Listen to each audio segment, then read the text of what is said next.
Greetings everyone, my name is Buck Business, and today I'm going to be giving another quick thoughts video, this time for the Brony D&D sessions. A link will be provided to probably the first episode or something along those lines, or something. And if you're wondering, yes, one player has been added to this roster of within the image, but I was unable to find that particular image, so I'm using this one, as it's probably the best suited for what I'm talking about anyway. Regardless, I'm here to talk about why I think this session could be greatly improved and should have been greatly improved much earlier, and how we have continued to spiral so far into the series that it may be too late to fix what I am about to talk about, but you never know. It could change before the end of the campaign, but that's a complete wait and see. But I'd rather make this video now to address the biggest issue with this campaign, and that being it is too action-oriented, and that is a direct challenge to the Dungeon Master Josh Scorcher, aka the Fiery Joker. And it has been a continuous issue as the sessions go on.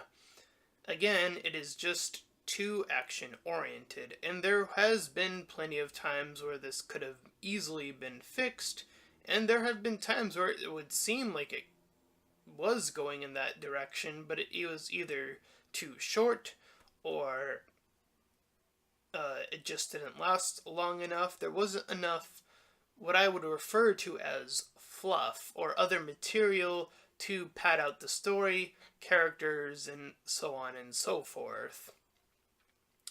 So, usually once, or even more than once, in a session, the characters in question will come in to encounter a battle, and it would happen very regularly. Like, in the next session they would be in another battle, and then so on and so forth, and every so often they would be able to get in their little material of how to develop their characters, but again, there was usually never enough time because there would always be another battle.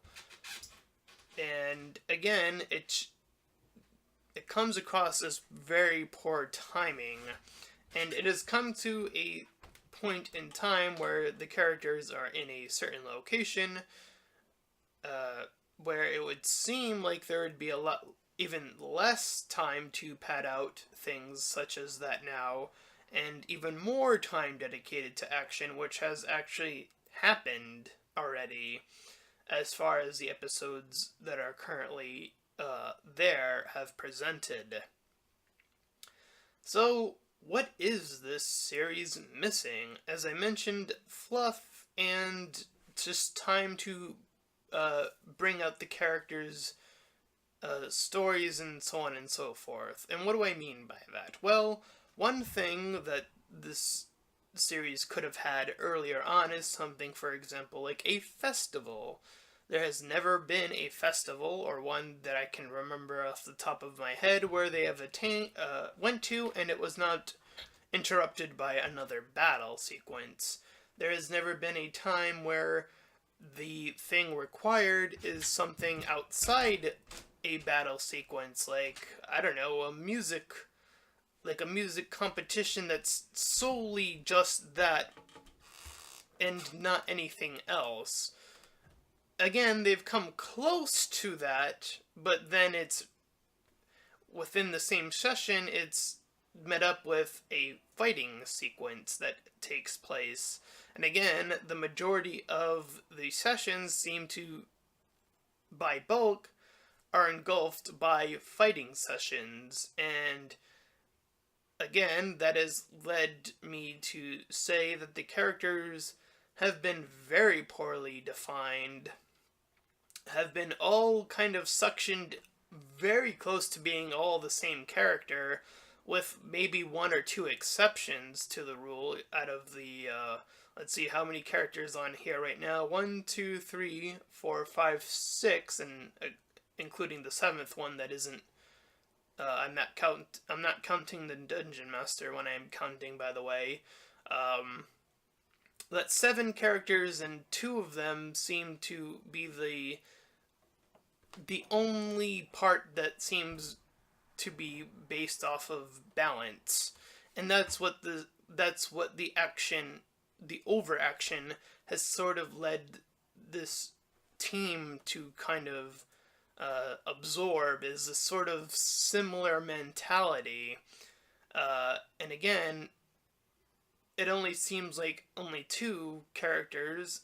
I will say the one that I can say for sure seems like the most outside of the group to balance it out is Finn's character so far. Everyone else seems kind of in the similar vicinity. And on the other end of the spectrum, I would probably say Owen, even though he is my least favorite character, because he had taken too long to get to the point of where I even could care about what his character was doing or saying or whatever. Again, timing is very important, and giving the players that time was essential, and it was just never present.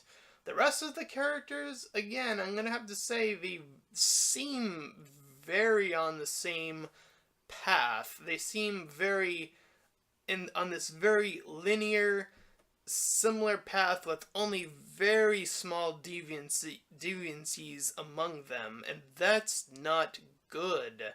There doesn't seem to be enough balance between the players, even in the location they're in. That is irrelevant. It shouldn't matter where they are. The balance between this team is almost akin to, say, Teen Titans Go. All the characters are very similar with only very small quirks to differentiate them, and that's not good. And again, things that could have fixed this very easily are just more time dedicated to, say, again, things like a festival or something that isn't revolved around fighting. The best example within this series that cut away from a lot of the tension was this wedding between 2 NPCs, but later on it would only digress in a later session to be just another battle, even though that battle was cleverly ended in a much different path than almost every other battle, so I will applaud that much. Again, it's just very hard to connect with anything when all of it seems so similar. It all seems so stagnant, and it shouldn't be.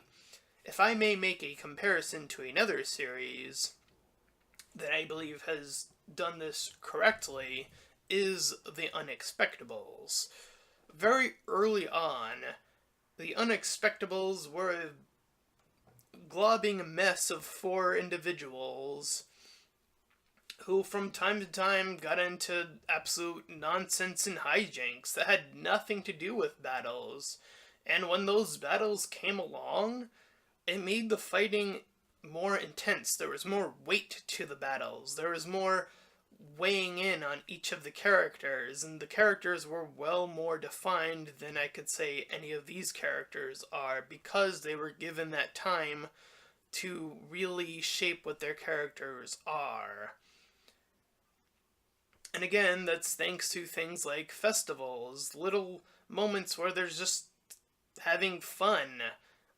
Moments like that really break away, and only during, say, I won't spoil anything in case if anyone's watching of that, but let's just say a certain snow activity of sledding had taken place for the majority of the entire thing, with only the ending being a potential future battle, but the entire session was just about sledding. That's fantastic. That's exactly what breaks apart a good D&D session from a mediocre, over-battled one any day of the week. So, I highly doubt that my criticisms will probably be taken to heart, considering, but I have faith that maybe, just maybe, it might. But I am too pessimistic to have to have too much hope in that regard. Nonetheless, those are my quick thoughts on Brony D&D. And if you liked these criticisms or this video in general, then please feel free to like, comment, and subscribe. And until next time, everyone, farewell.